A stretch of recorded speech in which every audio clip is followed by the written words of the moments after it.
Hi, everybody. My name is Mikey Knab. I use he, him pronouns. I live in occupied Kumeyaay territory, commonly referred to as San Diego, California. But currently I'm in occupied Anaconsin territory, commonly referred to as the District of Columbia. And I'll explain to you why I'm in DC as we carry on the conversation more. I run the Mesa Family Restaurant Group, which is 3 restaurants. We have 2 in San Diego and 1 in Portland, Oregon. They're all full service casual Mexican restaurants.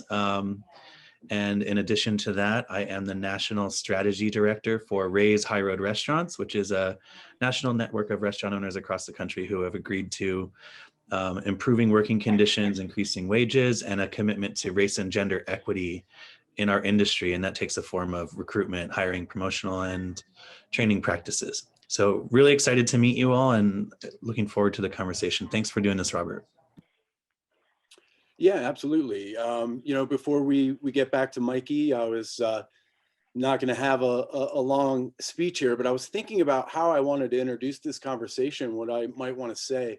And, I was reminded of a little bit of my own story. I started my first little business when I was 14 and have been, for 25, 30 years kind of studying sustainable business models and always driven to, personal wellness and planetary sustainability. And it was interesting when I went to college, when I was a freshman, that was the first year in the history of, at least American higher education that the term entrepreneurship was an official major. It was business administration forever. And then all of a sudden you could study entrepreneurship. And that was like the obvious choice for me. Even in high school, I knew that's the direction I was going to go. And all the while, for the last 20 years, I've been developing these sustainable business models. And, 15 years or so after I graduate college, now you can graduate with an advanced degree in sustainable business management and, other aspects. So, when we were in college and before then, sustainability and social equity weren't even terms associated with running a business. And it just kind of really struck me how much has changed in my own lifetime. And this is a big topic. And this is a very early conversation in terms of it being, out in the public right now. And it's not really, in the media or anything as far as I know much. But Mikey can tell you this campaign is years in the making. And we are addressing something that is an absolutely essential quality of the restaurant business model in general in the industry and how we operate. And when we look at tipped wages and, compensation models and things like that, we're looking at, a tipping system that is over 100 years old. And we're looking at really essential aspects of the industry in this conversation, which makes it really important. And so there's obviously a lot of tension around it because you've gone through the pandemic and we have all of these other primary and secondary crises that we're trying to deal with. But here is an opportunity on the national platform to be able to address something that has not really evolved too much in the history of the industry. And so for that reason, I'm really excited about where this dialogue and how this movement in the country right now can really change the conversation and to shift things. I will just say that, all of the Good Business Colorado and Resilient Restaurants members wholeheartedly are all values driven, and we are all bound together in a common thread of we care about people, our employees, our communities, about providing healthy food and beverage and great experiences. There's still obviously some individual perspectives, and there's not always consensus, even amongst our own membership. And I think that that's one of the most important things I always come back to, in the sense that this specific conversation, which is an intimate gathering of Resilient Restaurants members, is that it's almost like a really true diplomatic process because we are all truly on the same page and we care. and that we believe in taking care of our employees and providing livable wages. And we still have disagreements. And so and we have different perspectives, and our businesses require and have different needs. And so there are a lot of moving parts to this, and wages is a very specific, important piece of this puzzle. But we also need to remember to look at these issues in a larger systemic perspective, and not just in a single issue view as well. So I have heard comments from lots of members on multiple perspectives on this issue. And this is about everybody just having a platform to be transparent with your beliefs, and honest and vulnerable. And we're here to push everything forward, and respect everybody and what needs to happen to push the industry forward. So thank you all for taking some time out of your morning and your busy schedule to join us. And we're gonna just basically have Mikey give a little overview in his presentation of where the legislation stands right now. And then this is all about your input, your questions and comments. And thank you again so much. Mikey, pass it off to you. Thank you, Robert. I really appreciate the context, and I appreciate all of you for spending time and being open-minded and sharing your perspectives. As Robert, I would just echo everything Robert just said. The conversation doesn't count unless everybody feels like they're contributing, or at least have a chance to digest what's being talked about. So thank you for all of that. Quickly, what I'll do is I'll kind of start from the present and then move backwards. And if there are questions or people would like additional context as I do that, don't hesitate to unmute yourself or put anything in the chat. I'm not really much of a dictatorial type of presenter. So what I'll tell you is the current state of affairs. So 3 Thursdays ago now, President Biden put forth his COVID relief package. It's called the American Rescue Plan. Part of it, well, it includes a whole lot of stuff. It's $1.9 trillion. I'm sure we've all heard that number in the news. But one of the things that doesn't cost the government anything is the Raise the Wage Act. This is an act that had passed in 2018 in Congress. It never saw the light of day in the Senate because of a guy named Mitch. But now it's been added to the American Rescue Plan. What the Raise the Wage Act says is a $15 federal minimum wage scaled up by 2025. So right now the federal minimum wage is $7.25. By 2025, it would reach 15. And then the other piece of it that is really important to my members is the elimination of the sub-minimum wage for tipped workers, differently abled workers, and youth workers. So these are categories of employees that can be paid below the minimum wage. And the idea is that tips or other sorts of compensation would bring them up to the full minimum wage. We have been fighting to end the sub-minimum wage for, well, the organization that I work for now, Raise High Road Restaurants, is an affiliate of the One Fair Wage campaign. One Fair Wage started about 6 years ago. But before that, the founder of One Fair Wage had founded an organization called Restaurant Opportunity Center United that had been fighting to end the sub-minimum wage for specifically restaurant workers since 2001. It was founded in response to the attacks on 9/11. She and a bunch of workers from Windows on the World, which was the restaurant at the top of Tower 1, got together and tried to put an opportunity center, a working opportunity center there for the workers who weren't killed in the attack to find ways to help them pay their rent and get mental health services. And, the restaurants basically shut down in New York City for months. So very quickly, it was more than just Windows on the World employees. It was employees from restaurants across the city. And then folks in other cities like Boston and Philadelphia started to catch wind of what was going on. And they recognized that there was a lot more that restaurant workers at the time needed, apart from just the ones who were affected by the attacks. And the number one thing they kept hearing was, there's an issue with our two-tiered wage system. Everything kept coming back to that. So it was, our industry is the second largest private employment sector in the country and the fastest growing, and boasts 8 of the 10 lowest paying jobs. And that is largely in part due to the sub-minimum wage. We also boast the highest rates of sexual harassment of any industry in the country by far. And that is due to the over reliance on tips as the main part of your compensation if you are a tipped employee. Just imagine if you walk into work every day, we all run restaurants, so we've probably experienced this in one form or another ourselves. You walk into work as a server and you have 100 different bosses that day.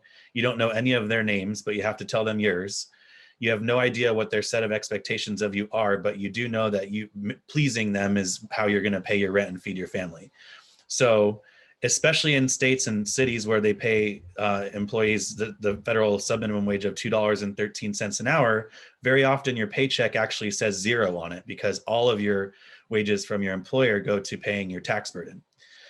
So therefore, if you have to make a choice between letting someone uncomfortably flirt with you or make inappropriate comments about the way you look or feeding your family, it's a really hard decision to make, especially when it's the 30th of the month and you know rent's due tomorrow.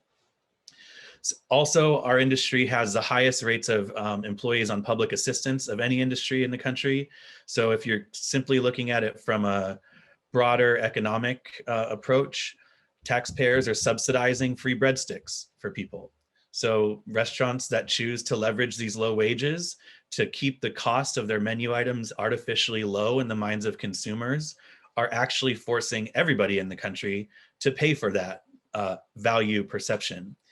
The hardest part about that for me as a person who started as a dishwasher when I was 15 in 1995 and has worked every position in a restaurant up to the point now where I'm running my own company, is that I want to do the right thing by my employees. I would like for people who work for me to make a living wage, to be able to afford to live near the restaurant where they work, and to be able to tell an inappropriately behaving customer to buzz off because they don't need their tip that bad.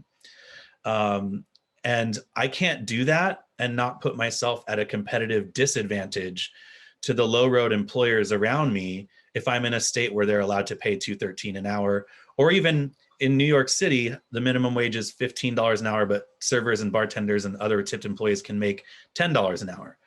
I don't know the last time any of you all looked at rents in New York City, but $10 an hour is not enough to afford to live there. So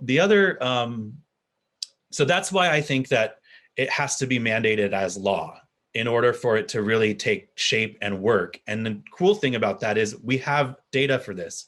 There are 7 states in the country that have mandated one fair wage for over 3 decades. It's California, Washington, Oregon, Nevada, Minnesota, Montana, and Alaska. So they're not all like coastal elite states. There's a plain state, there's a Midwestern state, there's whatever you call Alaska state. And so the neat news is it works. Guess what? There are restaurants in all of those states. And in fact, restaurant sales per capita are higher. Restaurant jobs per capita are higher. Of course, wages are higher because you give everybody a raise and then wages are higher. And the neatest part about it for me is the sexual harassment rates are down by 50% against the other 43 states where subminimum wage is legal. That is millions of workers that get to come to work with just that much more security about their own body and their own space and liberation. So that's incredible. Also, the low road employers that have free breadsticks, they have restaurants in those states too. So if you hear the argument that you can't be profitable if you pay one fair wage, it's not true, because if they weren't, they wouldn't be there, right? They're publicly traded companies. They have a fiduciary responsibility to their shareholders to make money. If that is the case, they would not be in Washington, Oregon, Nevada, Montana, Minnesota, and Alaska, but they are. I can tell you there's an Olive Garden 6 miles from my restaurant. So what else does this mean? In 2018, a lot of you who have I'm not certain if all of you have full service restaurants, counter service restaurants, but you may remember that for a long time, we were uncertain about whether we were allowed to share tips with the back of the house, right? The kitchen employees. The Department of Labor flip-flopped on this a few times from the 90s up through the early 2000s. And so I just kept doing it. A lot of my colleagues just kept doing it and hoping that nobody ever said you're doing something illegal, because for us, we knew it was morally the right thing to do. And also in terms of competing for labor, the ability to make sure that your kitchen employees are making enough to live near the restaurant is critical. We also know that people who work in the back of the house are more likely to be people of color than people who work in the front of the house. But then in 2018, the Fair Labor Standards Act was re-upped in Congress. This is the law that passed in the New Deal in 1938. Franklin Delano Roosevelt administration established the very first federal minimum wage. Every few years, Congress has to re-up the Fair Labor Standards Act. This time in 2018, they added a budget rider that said tips are 100% the property of employees. So owners cannot be in the tip pool. We pretty much already knew that, but this codified it. What it also said is, if you pay one fair wage, meaning you do not take advantage of the subminimum wage for tipped employees, owners can dictate how those tips are distributed among their entire staff, including the back of the house. This is true in 48 of the 50 states. The only 2 states where it's not true are New York and Massachusetts, because they have archaic state level legislation that supersedes this federal law. But what this does is, I can say that my front of the house employees make $15 an hour, my back of the house employees make $15 an hour. Let's say I'm in a city where it's 15 and 10. I raise the front of the house up to 15. I take $5 an hour of their tips and I give it to the back of the house. Now they're making $5 more, right? So if I need to, I can lower the wages for the back of the house that come from me, but they would overall get a raise. So in terms, once again, of strictly does it pencil, it does, and it gives more equity to the way people are compensated throughout the entire restaurant. Now, why did I give all this history? And there's a lot more history behind how this all ended up the way it was, but because the Raise the Wage Act as part of the American Rescue Plan is being attacked by opponents like the National Restaurant Association and its state level affiliates like the California Restaurant Association. I think in your state it's called the Colorado Restaurant Association, saying that restaurants could never afford to do this. How could you possibly ask restaurants to increase costs at a time when our cash flow has been impossible to be consistent? And why would you give employees raises right now when that would mean the elimination of jobs? So I'll address these one at a time. Raising the minimum wage does not decrease jobs. We've seen it so many times. All the data bears it out. It has very little impact actually on the amount of jobs in a region. We know that from states and cities that have done it, but also from other countries that have done it too. Also, raising minimum wage, so raising wages for people at the lowest end of the income spectrum, 62% of those wages get immediately spent in the local economy. So if you raise Jeff Bezos's wage, do you think you're going to increase economic activity on Main Street? Probably not. He's spending as much money as he can already trying to figure out how to colonize Mars or whatever. But if you raise wages for folks who work at the bar down the street or the cafe down the street from there or the Denny's down the road, those people need that money to buy goods and services in order to live a dignified life. They are going to spend that money immediately, and a dollar gets spent 8 times over in a community before it disappears from the tax pool. So you're investing not only in your employees but also in your restaurants. And so that myth is busted. Okay, next one. How can you increase costs on restaurants at a time when they've gone through such a challenging year? As I mentioned, the wages don't go up until they don't reach full wage parity until 2026. So we have a 5-year scale up period for this. And like I said before, everyone has to do it. It's not like you're going to be competing with somebody down the street who can continue to break rules to pay poverty wages. Everyone has to do it. That's why it works in one fair wage states. And with that increased economic activity, you may find out that raising prices on your menu actually makes a lot of sense at that time. Speaking of the raising prices thing, I hear this a lot from colleagues, and I just want to make sure that I'm not wrong. What I hear when people say that to me is, I would rather pay my employees poverty wages than see whether my customers are willing to pay a little more for their menu items. That's what I hear.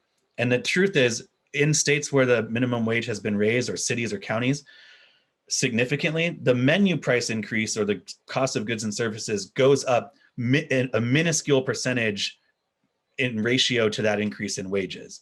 So if you increase wages by 50%, you may see like a 5% increase in the cost of goods and services. It's not prohibitive for customers, and you also are gaining a much wider net of customers.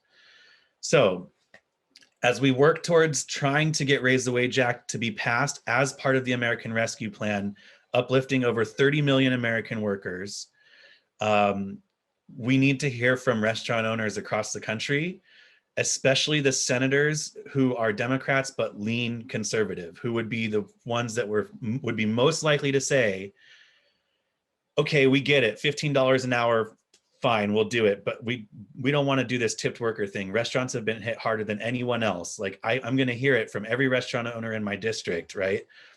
We need the folks who do want to, as Robert mentioned, like be high road employers, invest in people and community, and have this understanding, and hopefully, you know, we can all come to a point where all of you think what I'm saying is okay, or if not, we can address those areas where we might disagree.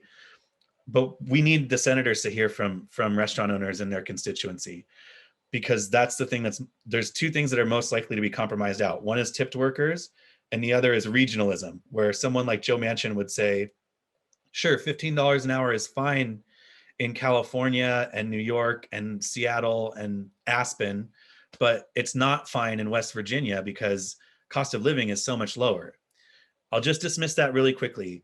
A living wage in the most affordable state in our country, which is Kentucky, would be over $20 an hour today. That's living wage in 2021 dollars. And like I said, we're not going to get to 15 till 2026. So this is a regional minimum wage increase. Any place that's more expensive is welcome to go higher. That San Francisco is already $16.25 an hour. So where there are places that cost of living is greater, then you can raise your minimum wage. Absolutely, you should. But West Virginia is still more expensive than you could afford at $15 an hour. We've already passed that point. So just a quick, like, funny tangent. Don't ever name a campaign after a number, because Fight for 15 was so catchy, but it's been going for 15 years or for 7 years, and now it's not enough. So that's a lesson learned for my colleagues. So I'll wrap it up here. Colorado has two of what we call squishy Dems in the Senate. So these are folks who may be open to compromising out regionalism or the tipped sub-minimum wage. And these are folks that I need them to hear from folks like you, who are restaurant owners in their state, who can say, all right, I know it sounds like it's tough for restaurants, but if we're fighting so hard to save our industry, it better be something worth fighting hard to save. Because the reason people love small businesses and restaurants is because we know each other, we see each other, we live in our communities, the people that work for us, we know all their names. And we need to make sure that they have a dignified and secure career, lowering turnover. And that's why we were fighting for this. So I'll leave it there. I'm happy to take questions. I know I sound like I'm being really forceful, and I don't want you to feel like that means I'm not open to hearing other points of view. And having my mind changed, but please share your thoughts. Edwin. Hey, Mikey, thank you so much for taking time to speak with us. And speaking for myself, I think speaking for Peter, I hope you don't mind, but I think we share very similar values in terms of the need to really increase the minimum wage to a living wage. However, I do have some concerns, and these concerns, I hope you understand, is not a attack on the overall principle of the need to increase minimum wage. One of the first ones that I think I have about 5 items here.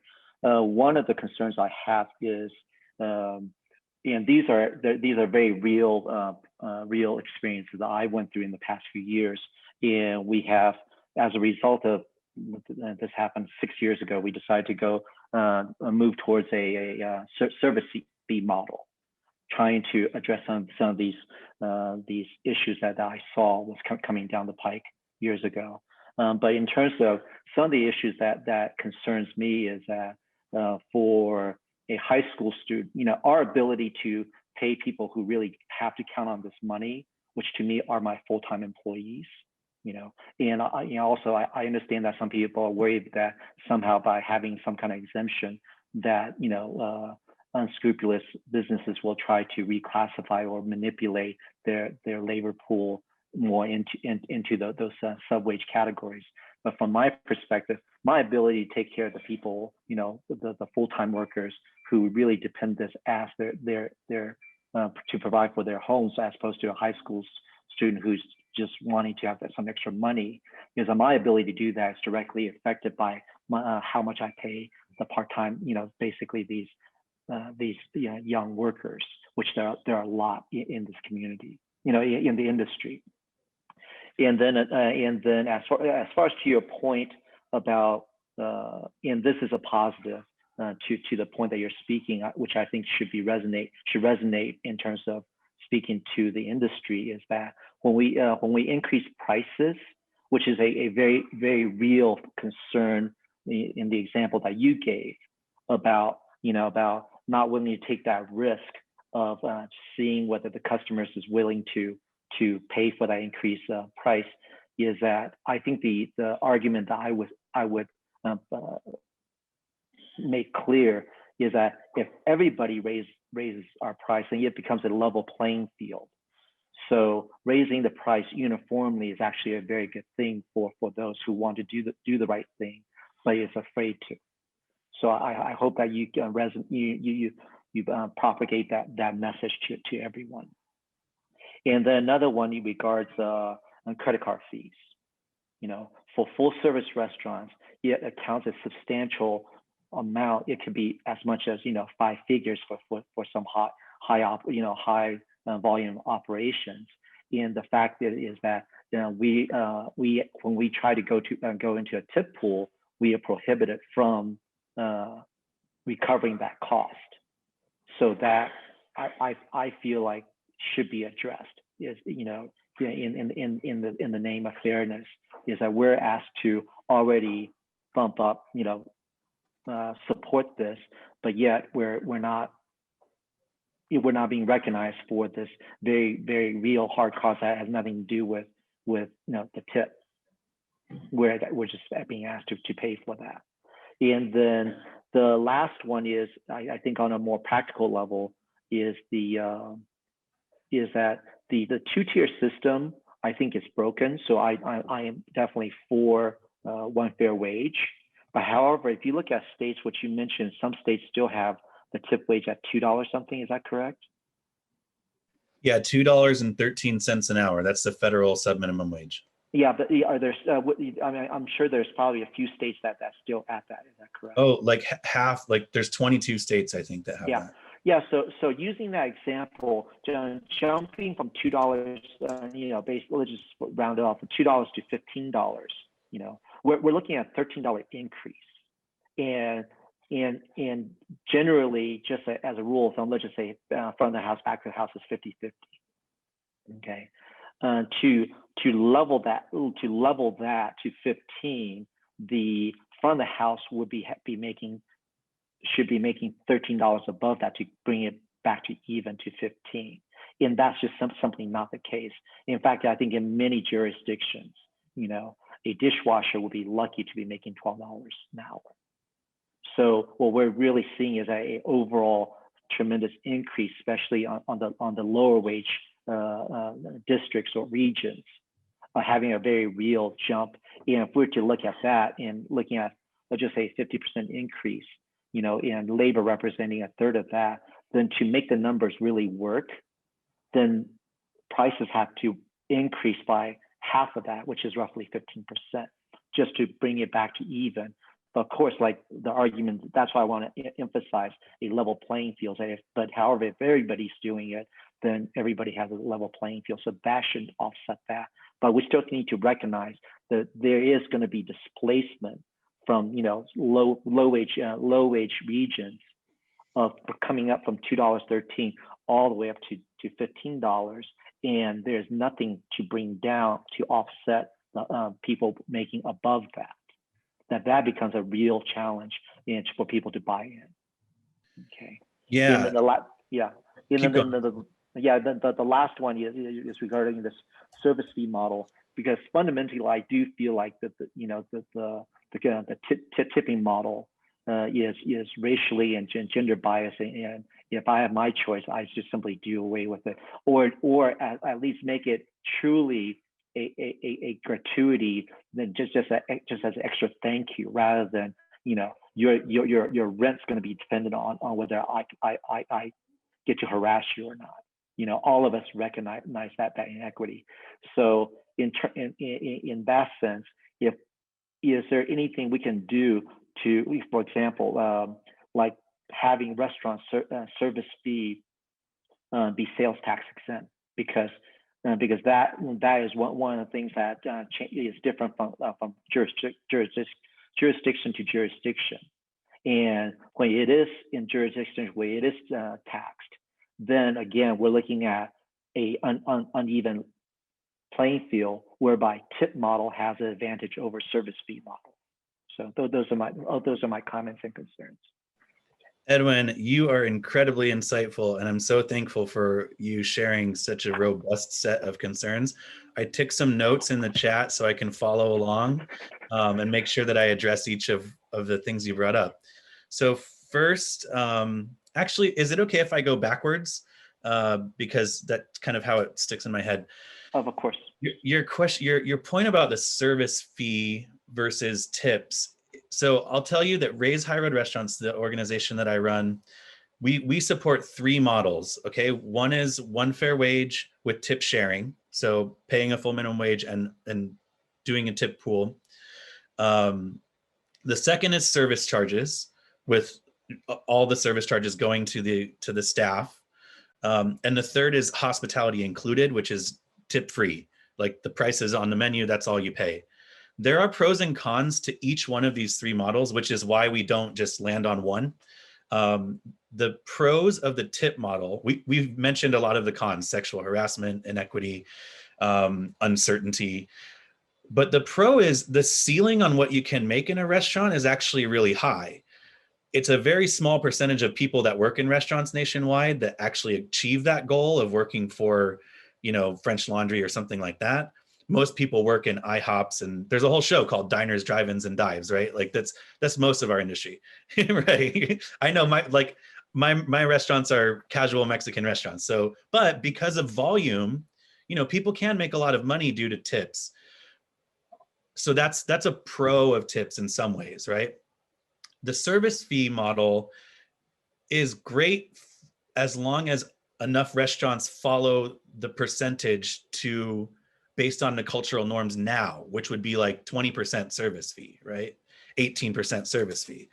But over time, we worry that could be diminished in order to attract customers and say, well, we don't charge a service fee, right? Or ours is only 5%. We've also noticed that in places that do currently charge service fees, customers do like to tip on top of it. It's an average of about 3 or 4%, right? Which is great. So anyway, those are just things to consider. Another con of the service fee, you mentioned it yourself.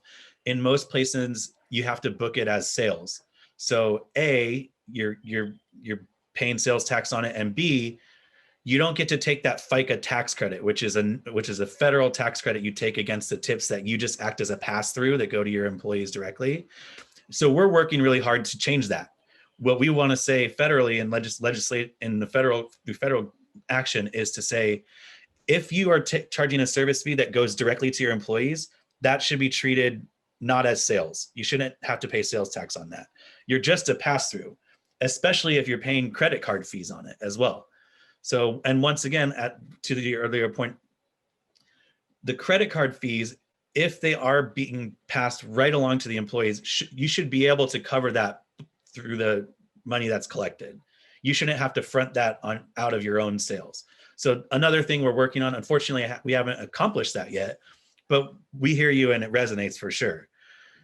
Let's see. So let's go back to... Mikey, real quick, are you working on that as part of the Raise the Wage Act, or would that be separate legislation? Separate legislation. Yeah, that's actually like tax legislation. You almost can never get it done as part of a big thing. It goes through a different pathway federally. So usually you have to do it on its own. I'll give you like a little side note too. We are working on some state legislation in California that would say, if you charge service charges and you democratize the way that tips are distributed, meaning you let the employees vote and agree on the percentages that go to each position, then they will not be treated as sales. That's a little easier for us to get through the legislation because it's an opt-in rather than just blanket across people. politicians love opt-ins because it's like, well, then if you don't like it, you don't have to do it, right? But that's one option. We're trying to like move the narrative around. And that would also eliminate the credit card fee piece that you mentioned, Edwin. The $2.13 to $15 jump, you're right, it's big and fast. But remember that the folks in the back of the house in those states are probably, they're making, if the state still pays $2.13 an hour sub-minimum wage, most likely they're also just at $7.25 or just above that for the full minimum wage. So the back of the house employees are also getting, you know, quite a significant increase, but you can stop at 15. So for places like mine in California, where minimum wage in San Diego is $14 an hour, if, you know, most of my kitchen employees make more than that, you know, they make 16, 17 plus their tip percentage, but it would be hard for me to make, it's harder to make the argument, hey, y'all, I want to bring you down to 15 now so that we can put tips on top of your income and give you a raise. The way to do it is to run parallel payrolls for a while and show them what they would be making if you switch to the other model enough times consistently that they say, all right, I see, you're right. Like, that's actually going to be better. So let's do it. But that's a difficult conversation to have with your back of the house staff. In these states and municipalities with 213 and 725, you go up and you stop at 15 in the back of the house, but you keep that tip pool going, and then they just get raises the way you want it to balance out. So I don't know if that addresses all of what your concern was, but I do like the fact that you don't have to have that conversation immediately. It's kind of built into the scale up, and you can start it through the interview process, right? So let's see. Leveling the playing field, 100%. Like, thank you for restating that.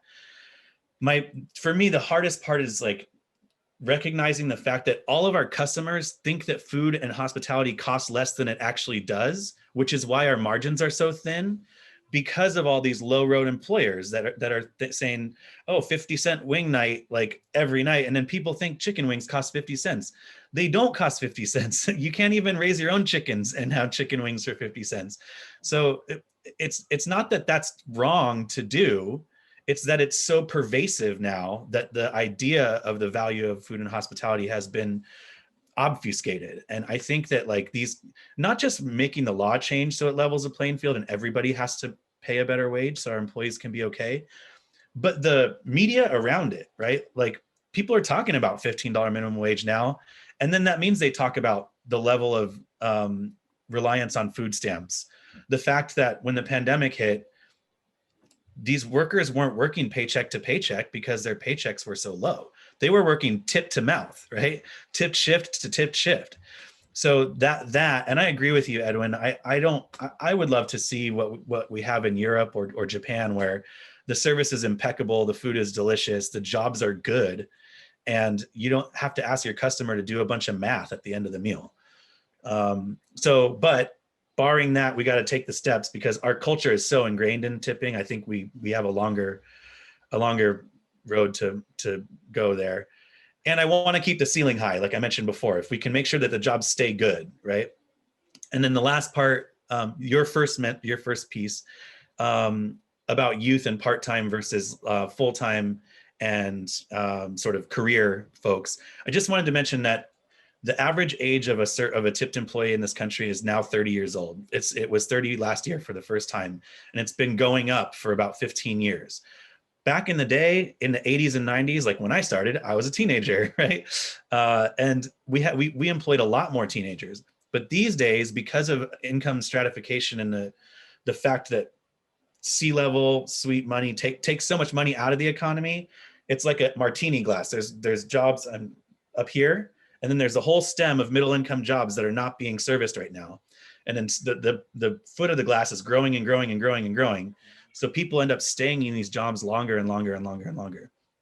I think, unfortunately, this is like not my favorite thing to say, but the answer to that is don't hire teenagers then.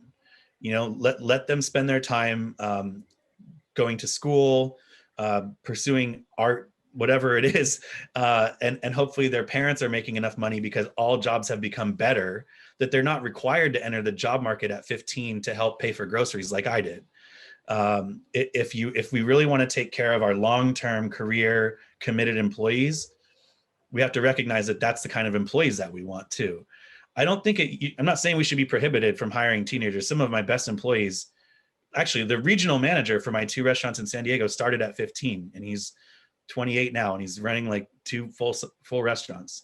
So it's not a bad idea. It's just that I don't feel bad about having paid him more the whole time. And I hope that makes some sense. So any follow-ups from Edwin? Yeah, just a couple of points is that, I think it's aspirational to say that, but the reality is that for many businesses is that we do have a portion of employees that is going to be underage or part-time. And for me, if I'm looking at a situation where I'd rather pay, someone who doesn't need a job, say $13, and I can just so I can pay the people who do need a job $17. That I would much rather do that, because that really goes towards the fact that I recognize that people who have to provide for their family, and this is their only income, I want them to get paid as much as possible. So that's why I feel like if there's some way to address that, that would be great. And then the second part regarding the service fee model is that, as I recognize, and you mentioned, go to Japan, go to Europe, amazing food, amazing service. Is there anything, any ideas or any legislation that can help incentivize businesses to move towards that? Rather than just say, well, that's a great idea, but there's still some pluses on the tip side. When in fact, I think, at least from my perspective, if we do away with that, I'll open up a nice bottle of champagne and toast to everybody. So. Yeah, there are ideas, and like one of them would be what I was saying about our legislation in California, like making service fees look like this and democratizing the distribution. I'm worried about what would happen if we really pushed on hospitality included, which is what we call the European and Japanese model, that low road employers would then make it so that everyone in the restaurant industry only made minimum wage. It's nice for someone like Danny Meyer to do hospitality included, because he has really expensive restaurants and his customers they have some elasticity in their comfort level with menu prices. But if we just said tips are illegal in the country right now, I'm almost certain that IHOP would just say everyone makes minimum wage. And so all the people that were working at IHOP now just got a significant wage decrease because the customers aren't supplementing it anymore. So I'm with you. I would love to drink that champagne with you. I just think we're going to have it be of older vintage by the time we open it up, because we need to do the cultural change part is hard, right? You can't sign something and make people just change behavior, which probably is a good thing. but if we keep having these conversations among groups like this, but also in public, I think that's the right way to go. I don't know if any of you know who Amanda Cohen is, but she owns a place in New York called Dirt Candy. She's been gratuity free for quite a while, and she's very vocal about it. And if you ever have a chance to look up an article that she wrote early on in the pandemic, I recommend it. I wish I had a link handy, but if you just look up Amanda Cohen Dirt Candy pandemic tipping, I'm sure you'll find it. It's got like a devil's hand with fire as like the image. I don't know why that is, but yeah. So I don't know if I answered a question or just punted or just commiserated with you, but that's how I feel about that. Well, we've been tip free for years now. We definitely feel strongly about that. But in terms of, I think quite often that the cultural change can be greatly affected by the incentives that we place upon our values. And as an example, this was probably 15 years ago, 20 years ago, when they came out, with this really ill-conceived SUV accelerated tax write-off. I don't know if you guys are familiar with that. Guess what I do? I went out and bought a very nice SUV. Bad for planet, great for my taxes. And so that really, by incentivizing different behaviors, I think we can accelerate towards the values that we have. And if we do feel like service fee is a better model, which, and to your point with Danny Myers, a friend of mine said that, the whale that breaches first gets harpooned, and I think that's what happened with Danny Myers, is that as good intention as he is, but culturally, he was not on a level playing field, so he had to backtrack on that. But I think if we can create legislation that would make drive away from the tipping model, I think we can help accelerate that. And that's why I would like for you, as well as those who care about this issue, to keep that in mind and see ways that we can move forward on this.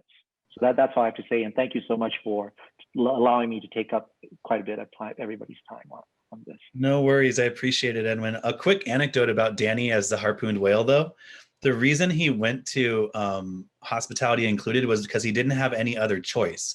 If you remember sometime way earlier in our call, I mentioned that New York is one of the states that you can't tip share with the back of the house, even if you pay one fair wage. Also, New York City prohibits service charges.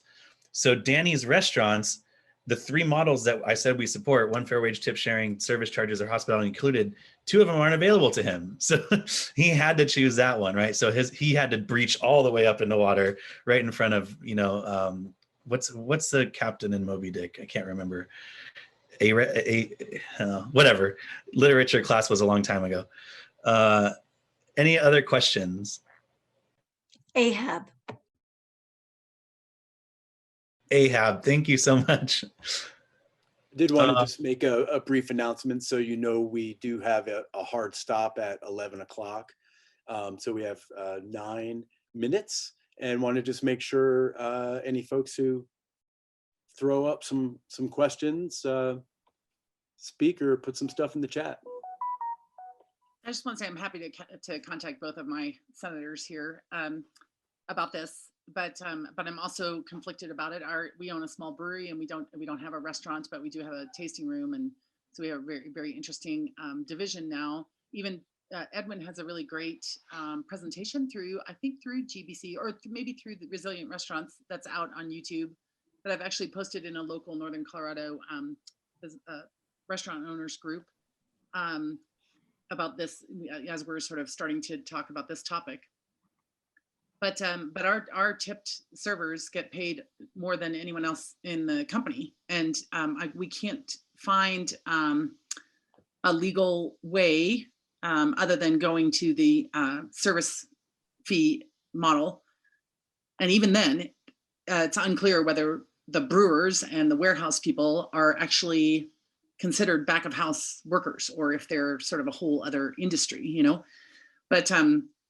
But I'm all for it. There's a guy up here who owns a chocolate company who's part of GBC, who always talks about the race to the bottom. Like the current laws are allowing us to compete on the very most base and awful means, rather than actually putting our product and service out there and saying on a level playing field it can stand. So we're just in this, as he says, race to the bottom. So I appreciate the work that you're doing. I hope we can solve our problems, but it won't be a huge hit to us because we are already paying our people at that level, So the problem is that we're competing with people who aren't, and so our margins are tiny, so we're not paying ourselves. That's right, and that's such a common. You know how many times it's funny because race to the bottom is a term I hear a lot from different people who don't know each other. They come to the same conclusion, and what you just said, like we don't pay ourselves, or I often hear, I joke that I got into the nonprofit industry. Like people say that, right? And those are connected, and I think so. I have to say, I cannot give legal advice, but I can put you in touch with our legal team who can tell you if it's possible to share tips the way you want to. They take a little while because they're not like Colorado specific. So what they do is they have someone that's an associate look into it for them, and then they get back to me and I get back to you. But if you send me that inquiry, I can look into it. Also, I'm going to put my email in the chat here. If any of you are willing to help me with your senators, please let me know. I'm scheduling meetings with them as we speak. So it's just a digital call. You get on and say, my name is Carol Cochran. I own this brewery and I'm in support, especially for Hickenlooper, because he's a brewery guy too. I think that resonates. Also, the website, our website is here. I know Pete's familiar with it, but you can look at what Raise High Road Restaurants does. There is a little like alert banner at the top that says sign the petition today. that is the petition that gets sent to your elected officials, no matter where you are, because of the cool technology that does that work for us. It's on this link. It's the same website, just /petition. And you can edit the letter if you want. I wrote the letter to say, level the playing field, uplift workers, give us a chance to compete, like all the stuff we're saying, right? But if you want to add your own personal perspective in there, please feel free. And lastly, if you could share that with as many other restaurant owners in Colorado as possible. And for Pete, you know where else they have squishy senators, squishy Dems? Arizona. So if you can help me with Arizona, that would be epic. I'm having a hard time actually in Arizona. So that would be amazing. Maybe any other questions? can we, Mikey, just offline, maybe just for sure. Email me to legalpeace.com and just kind of talk to give me a little heads up on kind of how I present that, I suppose. For sure. Yes. And then I think Mark raised his hand. Did I see that? Oh, Mark, I can't hear you.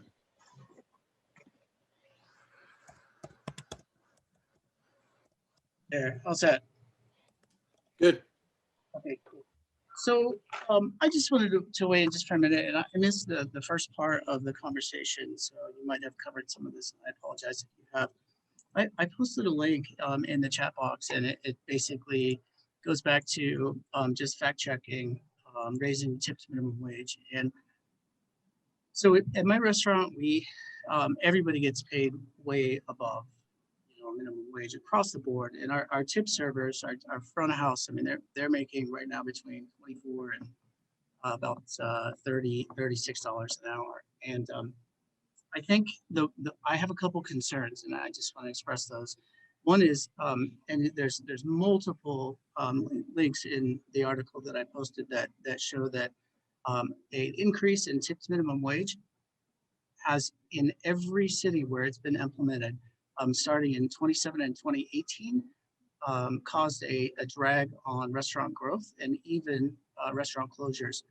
In San Francisco, it was shown that basically for a $1 raise in the tips minimum wage, it was a 14% chance that it increased the risk by 14% that a restaurant would close. Here's where I have a couple issues. One is with a hike in minimum wage, it's also a tax hike. We pay the same percent, but on higher money. It's a tax hike for us. And I think that if we are going to have if we're going to raise the tips minimum wage, then that needs to be offset by a lower tax rate. And that's only fair, because otherwise the government's just giving itself another tax raise. And if you actually look at the data, when I started this business 4 years ago, tips minimum wage was $6.30. And if we go all the way up to $15, you're talking about 134% increase in my number one prime cost in 4 years. If inflation were to exceed 3%, the Fed would put the brakes on it so fast. So why is it okay to do to small businesses? And I think it's a fundamental issue that I don't think anybody is taking into account how much this will impact our bottom lines. Now, I'm not saying I'm against it, because we already pay everybody a lot more. The issue is that there's absolutely zero incentive for us to hire more people at a higher tips minimum wage. And so the whole model here needs to be looked at from, okay, if we're going to do this, how do we also incentivize businesses to hire more? Because as the data shows in the links that I just posted, basically once the tips minimum wage goes way up, hiring pretty much stops. In New York City, they saw negative employee growth in full service restaurants for the first time in 3 decades, once it was implemented in 2018 and 2019. And that was before COVID. So I just, anyway, I know you have a hard stop, and I would love to continue the conversation. I just think that there's some stuff that we really need to talk about before just throwing everything out there and rushing into something that really has potential negative impact on our industries and us as businesses. So thank you for that, Mark. I do disagree with some of the data there, but what I'll do is I put a link to an Atlantic article that came out last week in the chat that addresses some of these minimum wage data disagreements. And also what I'll do is I'll send Robert a report that we did about the difference between the 7 states that have one fair wage and job growth and those kinds of things in those states. I will tell you that there's no incentive for us to hire anybody at any rate, whether it's a full minimum wage or a sub minimum wage. It's not like we're suddenly going to say like, well, let's go hire more and more employees. If we wanted 100% full employment, we could just pay 50 cents an hour. But that's obviously not what we want to do, right? So I agree with you. Like it is not worth just doing it without thinking through all the potential impacts. The tax raise really, I mean, basically this is a very quiet tax raise for the government because we all pay, you know, wage and employment taxes. It just, you're paying that same percent, but on a higher rate, it comes out of our pocket. And yeah. That's what really frustrates me. One thing we put in our should be lower to offset that if they're going to do it. Otherwise, it's just a quiet tax raise. Really, well, one thing we put in the New York legislation, the New York state legislation, and I'll let you end after this, Robert. I'm sorry to take an extra minute, yeah, but we said that there's the delta between the wages in New York City is $10 and $15. And what we said is we want to get that to parity at 15 and 15, but the wages between 10 and 5. The employer doesn't pay payroll tax on that, but the employee pays income tax on it. So it has a positive effect on the state tax budget and no discernible effect on the employer payroll tax budget. Does that make sense? Yeah, but I think that would be much harder to achieve on a federal level. Yeah, and it's also the federal taxes are much more. So yes, it's harder for sure. You're right. I mean, I appreciate what you're trying to do, and I see it. It's amazing. There's a lot that needs to be taken into consideration before we're just all of a sudden forced to do something with our businesses in a world that's supposed to be kind of capitalism, right? Well, I'm happy to follow up. I see Robert saying we got to go in the chat. So thank you all so much. Pleasure to meet you, everyone.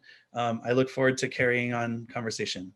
Yeah, obviously we have a lot more internal conversations to have as a group too. So thanks everyone for engaging.